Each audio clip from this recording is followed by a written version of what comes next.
আমার কবিতাটির নাম দুর্মর, লিখেছেন কবি সুকান্ত ভট্টাচার্য। হিমালয় থেকে সুন্দর বন, হঠাৎ বাংলাদেশ কেঁপে কেঁপে উঠে পদ্মার উচ্ছ্বাসে।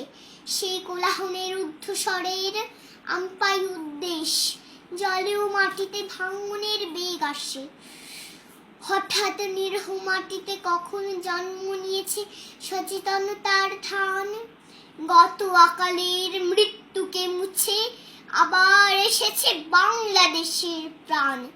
হয় ধান নয় প্রাণ, এই শব্দের সারা দেশ দিশাহারা। একবার মনে ভুলে গেছে আজ মৃত্যুর ভয় তারা।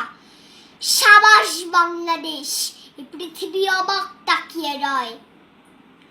জ্বলে মরে পুড়ে ছারখার, তবু মাথা নাবার নয়। এবার লোকের ঘরে ঘরে যাবে সোনালি নয় গো রক্তে রঙিন ধান।